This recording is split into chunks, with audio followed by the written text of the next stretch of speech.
Ladies and gentlemen, Valorant patch 0.5 has greatly changed up what heroes are good and bad, so it's only right that we make a brand new tier list to tell you exactly what characters are the best and the worst this competitive patch. If you like keeping up with the new changes in Valorant, we have another video coming out soon about the 0.5 weapon new tier list, so definitely smash the subscribe button and look out for that video. All that being said, let's just jump right into it, shall we? Now, kicking it off with the S tier, we're going to start off with the characters that are the creme de la creme, the best characters that are essential from high-level play to your average ranked game and anywhere in between. These characters just bring so much inherent value that I would highly suggest you at least being able to fill to one or more of these heroes. So, kicking it off with the first character in the S tier, we have Breach. Breach has already been very good, and in my opinion, he was already way better than Phoenix, but Phoenix's nerf to his curveball, which I'm going to talk about a little bit later, that was the nail in the coffin for Phoenix that definitively put Breach as the best initiator.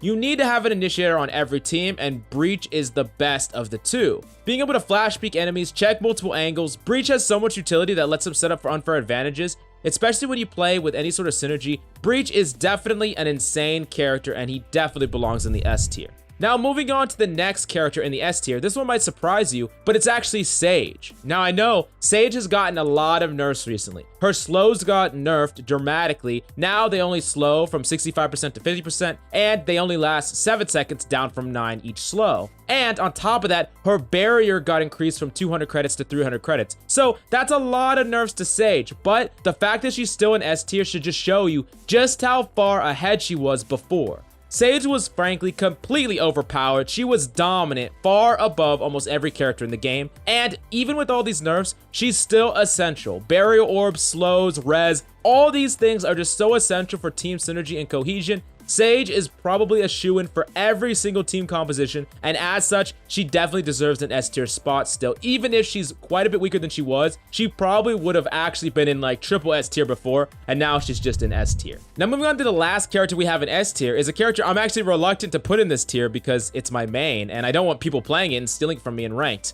But I have to share it with you. The third character in the S tier is Sova. Sova and CYPHER were the two characters that brought information for your team, and it was so powerful to have one of these two on your team because gathering information early can allow you to more accurately rotate at proper times, it can allow you to waste utility less, and it just helped your team perform better altogether. Now, with CYPHER's gigantic nerfs, which I'm going to get to later, Sova is now the best information gatherer. He's great attack, defense, he can gather information very easily. His information gathering ability, which is Recon Arrow, is on a cooldown, so you can use it to retake points, he can use it to hold points, and on top of that, with more and more players learning all these recon spots, I've been learning them like crazy, trying to learn and memorize all the recon spots. You can get so much potential information value and make plays on enemies, put recon arrows exactly where you want to, and push onto a point with ease. Sova is definitely S tier material now. Now, moving on to the A tier, these characters are by no means bad at all. They're actually insanely good, and that's why they're in the A tier. But I don't think that they're quite as amazing as the S tier characters, but I wouldn't fault you for playing any of these characters in the A tier. So, kicking off with the best character in the A tier, we have Brimstone. Brimstone's utility is great. Sure, he got a small nerf to his molly, making it cost more, but that doesn't really matter for Brimstone in my opinion. The thing that everyone loves about Brimstone is his Cloud Smoke, and it's still amazing. It's the best LOS blocking ability in the entire game. Brimstone's incredibly easy to get tons of value out of, and he's a great addition to every single team. I definitely think that Brimstone is one of the best characters in the game, no doubt about it. Now, moving on to the next character in the A tier is actually Phoenix. Now, we talked about the nerf, and the big nerf is the fact that his actual curveballs, the flashes, are from 100 credits to 200 credits. Now, this might not seem like a big deal to you, but it really is, because if you wanted to buy two, you have to invest 400 credits in order to buy them both. So on econ rounds, justifying dropping that much money into your flashes that are actually weaker than Breach's flashes, it just doesn't feel that good to me all in all. Now, he's still in A tier, and he's still so powerful because one, he's one of the only two entry fraggers in the entire game.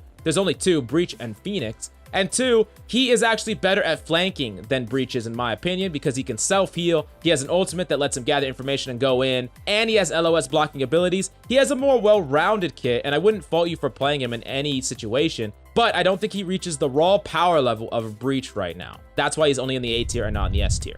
Moving on to the last character in A tier, we have CYPHER. Now, CYPHER got a huge nerf, I'm not gonna lie. His camera time went from 30 seconds to 45 seconds, and his cyber cage doesn't even slow. If you don't think this matters a lot, it really does. Having your camera destroyed is terrible. It's completely awful because 45 seconds takes forever. You're not going to get any information. You don't know if enemies are retreating or pushing or anything like that. You compare that directly to Sova. Sova has 2 forms of information gathering, and his arrow is on a much less cooldown, so I wouldn't want to pick Cypher just for that. Now, the cage not slowing is actually a big deal too. It doesn't allow you to play through it aggressively. It doesn't slow enemies when they're hit by your wire and you activate your cyber cage. So all in all, Cypher's just a weaker character than she was before.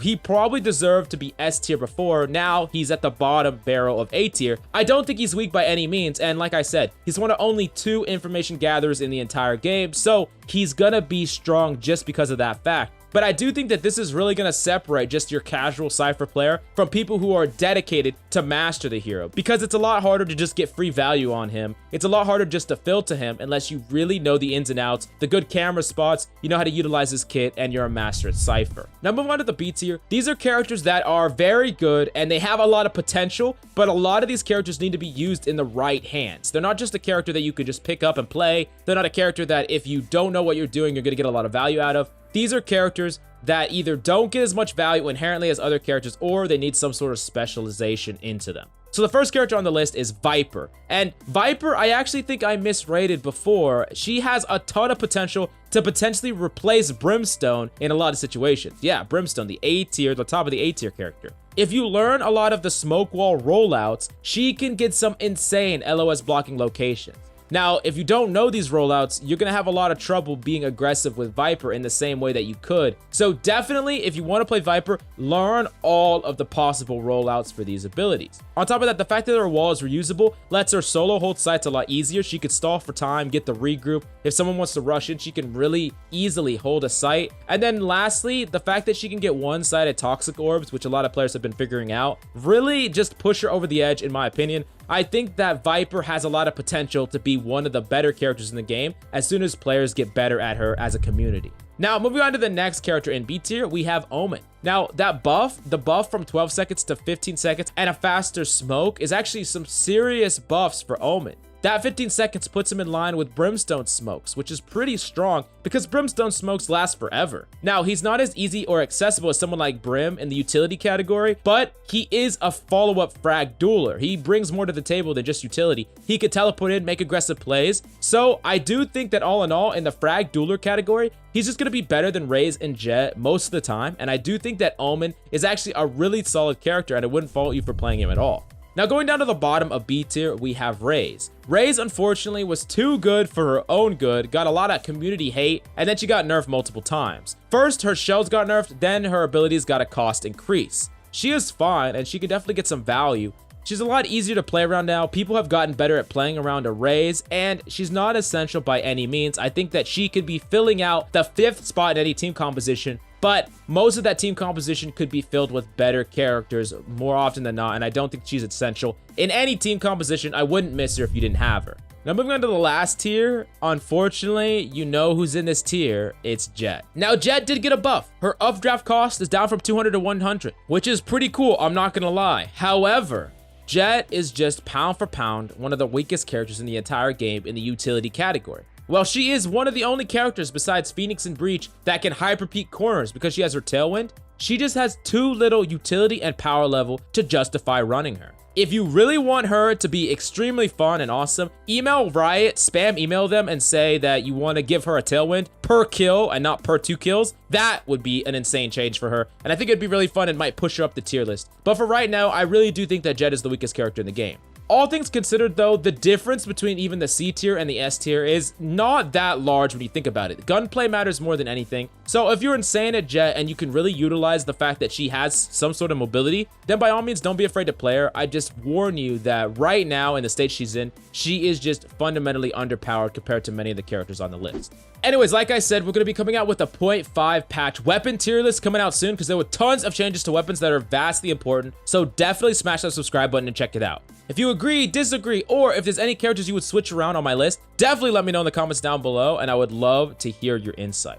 Anyways, that's all I got for you today. I'm Coach Mills, and until next time.